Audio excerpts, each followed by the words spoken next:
Hi there, and welcome to Naturally Recovering Autism. I am your host, Karen Thomas, and I want to thank you so much for being here and being a proactive parent and getting the resources that you need to let your child live their most fulfilling and independent life possible.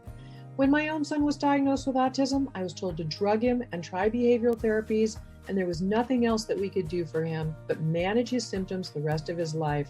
But I didn't want to do that. Fortunately, my background in craniosacral therapy of now 30 years let me know that the brain can and does heal, but I didn't know that much about autism. What I did know is that I didn't want to just mask the symptoms with dangerous drugs. I wanted to find the causes and work with them naturally. And fast forward, it took me a decade and a lot of time and effort, but today my son is no longer diagnosable with autism after being told it could not happen. So I'm here to share with you valuable resources to save you the time and some of the expense that I had to spend to figure it out, and to help you let your child lead to their best results possible. Every child's level of recovery is different, but we know that children who couldn't sleep through the night are sleeping now through the night and happily. Their immune systems are now strong where they were once sick all the time. Children who were nonverbal and their parents were told they could never speak are now speaking. Children who were getting D's and F's in school are getting A's and B's. And those that were so anxious all the time and couldn't sit still and were uncomfortable in their own bodies are now calm and happy and relaxed. And they're leading fulfilling and independent lives with friends. This is what we want for our kids. So I'm here to share the resources with you so that you can get the best results for your child, the best possible. And you can start that right now with my free download of the top 7 foods to eliminate beginning today, of the top foods that are the most inflammatory and toxic that are contributing to those physical and behavioral symptoms of autism that your child is having. They're making his life uncomfortable. So you can get that right now at naturallyrecoveringautism.com/7 foods. And feel free to share that with anybody you know who would be interested. And I will also link to it in today's show notes. There's, of course, a lot more than diet, but this is something you could start doing today that will begin to reduce those symptoms. And I'm happy to share everything I can with you. So right now, let's dive into today's episode. Hi there, and welcome back to Naturally Recovering Autism. I appreciate you being here to get the resources that I share, as I'm here to educate you, as always, and help you making educated decisions and know how to move forward in life with what is going on in your family. And one of the things we're seeing more and more of today are late diagnoses in autism and autism spectrum disorders. And this can even be, whether you're 5, 55, or 105, it's happening daily. We're seeing more and more famous, or hearing about more famous celebrities being diagnosed late. And we hear about them because they're famous, but everybody is having this happen in their homes on a pretty regular basis these days. So what I wanted to do is address this. And instead of focusing on this controversy or risks of misdiagnosis, we want to pivot toward the benefits of finally having clarity for that late diagnosis and empower readers and people who are listening with actionable, natural strategies that can align with what you do and what you can do and what we do at Naturally Recovering Autism. There are answers, even with a late diagnosis, like how do I address this? What do I do now? So first of all, let's look at the benefits of a late autism diagnosis. Clarity and self-understanding are something that are key. Many people spend years confused about why social situations or sensory environments or certain tasks feel harder for them than others. They're uncertain about social situations and why they feel like they sort of can't fit in, or it's hard for them to. So a diagnosis provides kind of a framework like, oh, well, this is why. Now it's more of an understanding. Also, we can access natural resources and support. So even later in life, a diagnosis can open doors to support groups and therapies, accommodations in work or in school, and tools for managing sensory overload and executive function issues as well. Parents of children diagnosed later can finally advocate more effectively for educational resources for their now adult children as well. and direction for healing and growth. Instead of trying random approaches, families or adults themselves, for themselves, can now pursue strategies that can actually match the needs of an autistic brain and body, so you can do things that work for you in your life situations. You can move from what's wrong with me or why are things so hard for me to here's how my brain works and here's what can help me, and starting to understand yourself even more. And understanding ourselves is the key first. People, we can share with others along the way of things that they can do to help support us, and giving them the knowledge to understand that there are some neurodivergencies going on for us, and that we have challenges in certain ways. People having that understanding, it can be so much more helpful for them as well, because other people don't know, especially if you're very, very high functioning autism, which is common with this because it's usually people go almost entire lifetimes being misdiagnosed. And, so again, once someone receives a diagnosis, whether they're 5, 15, or 55, the question becomes, what can I do now? So here are some subtypes of some natural interventions that you can highlight, because nutritional and gut support is really, really important. We know that the gut controls the brain. I teach this in my free workshop where I walk through my 4-stage process for optimum results.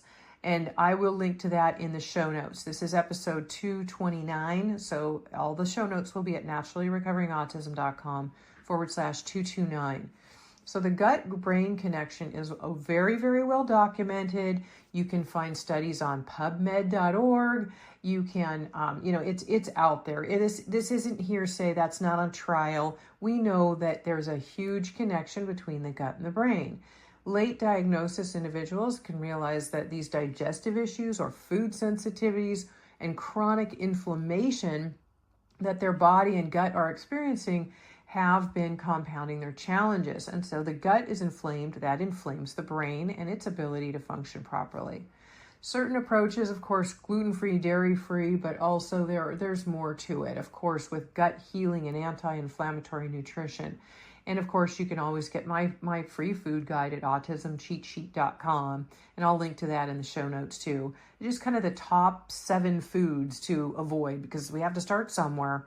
The top 7 to avoid, and then knowing a little bit more about what you can do as well. And that's what I offer in that guide. Also, detoxification and environmental support. Autistic individuals often have more sensitive detox pathways, so we have to support natural detoxification and do it safely. I'm all about natural and safe. We can reduce the toxic load and improve cognitive and emotional clarity from doing this. Approaches are gentle detox supplementation, far-infrared saunas, reducing environmental toxins in the home, as just to name a few things that we can do to begin. Neuroinflammation and immune regulation. This is really big for autism. Chronic immune activation is really, really common in autism. It really runs right along the line of an autoimmune disorder. So we calm the inflammation in the body, and that supports clear thinking and better emotional regulation. Some approaches are, of course, there's a lot of great natural supplementation, phototherapy, which I'll link to an episode that I did recently on that as well, which will be in the show notes again. And then lifestyle approaches and practicing stress reduction, knowing what to do for yourself to help calm yourself when you need some regulation, because there's usually high sensory issues going on. So you can learn what to do for yourself. Neurosupportive therapies, brain and nervous system regulation techniques can enhance resilience. And some approaches are breathing exercises, craniosacral therapy, vagus nerve stimulation practices, mindfulness, and movement therapies. And I've done podcast episodes on just about every one of those. I will be linking to those in the show notes for you as well, so you can get back to the resources that I share about those. And emotional and social growth. With the self-knowledge that comes from diagnosis, adults and children alike can learn emotional regulation tools. They can find community of like-minded and like people who understand them and what they, their divergences, which are just they're part of how their brain works and how they are, and reducing that isolation that comes with it. I know that the world and social situations can become very challenging. So many individuals with autism tend to start just isolating themselves because everything is just too hard. People don't understand them. They feel, they don't fit in, and the list goes on. And so we really want to remove this feeling that you need to be isolated in order to fit in or to have a life outside of your home, because there are communities and there are people that will understand, and it's important for you to know that people care and will want to help. And there are other people just like you too that are feeling the same way and isolating themselves. So there are some communities and things that you can find as well. Approaches: general counseling, social practice in safe spaces, creative outlets like music and art therapy can be really good too. So why a late diagnosis can be a great turning point. A late diagnosis does not mean it's too late. In fact, it can mark the beginning of a profound healing journey. And when you finally know the name for what you're experiencing, then you can build a tailored support plan, use natural interventions that regulate the body and the brain, improve your quality of life at any age, and empower yourself. Very important to empower yourself or your child with tools for long-term wellness. It's my hope that this information helps move listeners and readers from the fear of a stigma and the misuse of the diagnosis into something hopeful and empowering vision of what can be possible through natural support. And this is always very, very important. It is about what we can do to empower ourselves and what we can do to move forward. So I want everybody to always understand it is never too late. There is always hope, and there are always answers. Show notes again will be at naturallyrecoveringautism.com/229.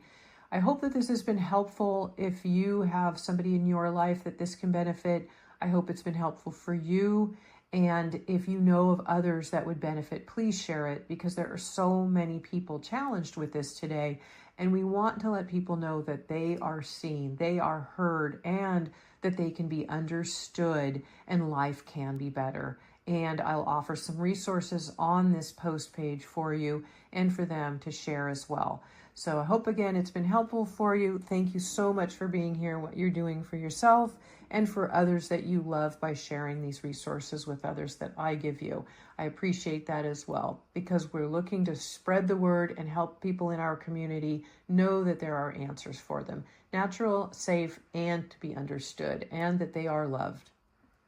I hope this has been helpful again. Thanks again for being here, and I'll see you next time.